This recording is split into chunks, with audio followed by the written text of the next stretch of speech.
Good morning, thriving leaders and those who wish they were. Alexa, what is the date? It's Thursday, June 16th. And Alexa, what is the time? The time is 6:16 a.m. Okay, good. 6:16 a.m. on June 16th, Thursday. And Alexa, what's the weather forecast? In Cologne, it's 64 degrees Fahrenheit with mostly sunny skies. Today, you can look for lots of sun with a high of 103 degrees and a low of 64 degrees. By the way, there's a fire weather watch for that area Friday, June 17th, 11 a.m. to Saturday, June 18th, 11 p.m. Okay, great. Thank you. So I've now entered the last ultimate phase of Smile Direct Club, which I recommend anybody who doesn't have a good smile once you have your teeth. It's very, very important. Appearances are huge. So I'm now at the stage of retainers at night only. Not bad, right? Okay. So everybody can have this. It's $80 a month on their automatic financing plan. First impressions, lasting impressions. It's not too hard. We're also working with Joe Caldera for a group health, group dental and eye program. And with Jason Thomas in his new role to get to be able to offer your employers a OJT program. So that means the state will pay up to 75% of your salary up to $10,000. So this is something that we are happy to be able to provide employers. So we started with Naylor, had meetings with them. We started with Amon, 7-Eleven, had meetings with them. We're going to continue with World Market Center and other places. So that is where we are. Now, the topic for today, don't leave work on bad terms. So under the heading of career services, how to be successful in your career, not make dumb mistakes, not make avoidable errors, things like that. Lighting needs to probably be a little bit better.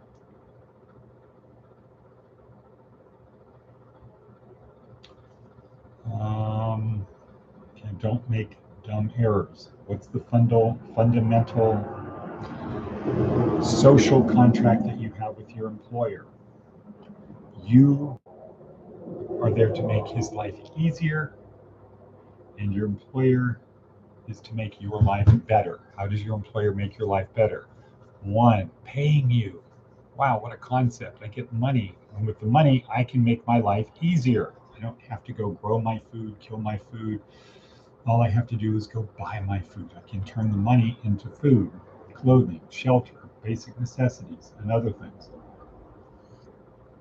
So my employer's job has a duty to make my life better by paying me, and better by helping me learn new skills or enabling me to learn new skills, depending upon the job. What's my job? My duty is not just to show up. My duty is to make my boss's life easier. His boss's job is to make his life better. My job is to make his life easier. I make his life easier by doing what I'm asked to do, by doing the things I'm asked to do, by being a trustworthy employee. That's kind of the first thing employers want, is to be able to trust you. Now, here's what happens when the bond of trust is broken. The person who trusted the injured party who got burnt, in their brain, they start rewinding the tape, and it kind of obliterates everything. Meaning, I trusted you, and then I discovered I couldn't trust you, that it was a lie. When did this lie start? And it's pretty devastating. And then it leaves a mark, and it's hard to trust people. That's why most of the people who end up going to prison at a very young age, when they were supposed to be able to trust the people that were to take care of them, they couldn't trust them. And if you can't trust the people who are supposed to take care of you, who can you trust, etc., etc. So, but to be successful at work, you have to be trustworthy. And your job is really simple. Make your boss's life easier. And that generally starts with an attitude of, what can I do to help? What can I do to make your life easier? As opposed to, what can I get you to do to make my life easier? Which looks like, hey, can you do this? Hey, can I do that? That's not a good employees don't do that. They go the opposite direction, which is, what can I do to help you? And it's help you what? Make your life easier. And most of the time you should know. So I'm not suggesting every day you walk in and say, hey, what do you want me to do? That's not the same as, how can I help you? How can I help you is not the same as, what do you want me to do? Because when you say, what do you want me to do? You're actually now making me do more work. Now I have to think of what you need to do, as opposed to, you should know the kinds of things that you're supposed to do, and you should have an attitude of figuring it out, becoming an asset, not a liability. But the main purpose of this talk, we're 7 minutes into it now, is don't end on bad terms. Don't end on bad terms. There are many, many, many reasons for this. A fundamental, basic reason that's going to lock in your system is, if you don't get that it's a bad thing, you're going to repeat it more often, and you're going to accelerate the type of bad relationships you leave things on. When you leave something on a bad relationship, in your heart, you know you did the wrong thing. So that's going to kind of gnaw at you, for one.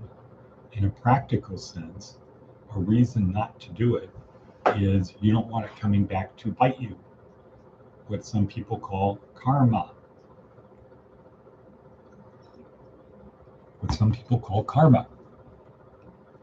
If I burn you when I leave and I'm an employee, it's likely that you could burn me worse. Not good. Just do the right thing. That's all you have to do. As Marcus Aurelius and other Stoics, ancient Stoics pointed out, moral virtue is enough. All you need to do is the right thing in the right way at the right time for the right reason. That's all you need to do. Those 4 things, and everything will work itself out. You don't need an invisible man in the sky to intercede on your behalf or to tell you what the right thing is. It's all locked up in here. Or you can use things to help you learn what is the right thing. They're called books or videos. And I would suggest you look at stuff that's been time tested. You know, not new age. Not new age is not the right word, but not pop culture, new thinking. Go back to stuff that was effective 300 years BC, that started 300 years BC, and it still works today. Try that. Or the 7 deadly sins, which are like 3,000 years ago, is when they got codified. The 7 deadly sins: gluttony, greed, lust, sloth, envy, something, and wrath. Go back to the 7 deadly sins. They're still as deadly today as they were almost or over 3,000 years ago. Just do the right thing. And it's not the right thing to end relationships off on bad terms. Even if you're the person who, even if you're not the person who caused it, even if your boss is the person who caused it, you can always apologize. Sorry it didn't work out. Boom. I'm sorry it didn't work out. The last thing the person will remember of you is that. So when they have the opportunity to get revenge or get even, they're less likely to do so. And in a practical sense, win, score for you. Because the goal is to keep moving forward, not to keep going back, moving forward, crash, burn, moving forward, crash, burn. Doesn't need to be that way. And it's simple. It's not easy, but it's simple for it not to be that way. Just remember those couple things I said today. Your job is to make your boss's life easier. His job is to make your life better. And have an attitude of how can I help you, not what can I get you to do for me today. And don't end relationships off on bad terms. And with that, boom, Navy SEALs, yesterday was the only easy day. If you take that attitude to work, people will notice it. It will get your coworkers to either up their game or try to take you out of the game. At that point, have a pleasant, positive disposition. Keep moving forward. Don't fall back into their thing. Do your job. Try to make it so that yesterday was the only easy day. Push yourself just a little bit more today, and let's make something happen. Oh, shout out to City Impact. We received probably, I don't know, Robert and I unpacked a pallet and a half worth of orange juice, bananas, muffins. What else? Oh, yogurt. So, thank you, City Impact. And we distribute it, Robert distributed it down at Van Patten. And with that, I will say cut. Cut.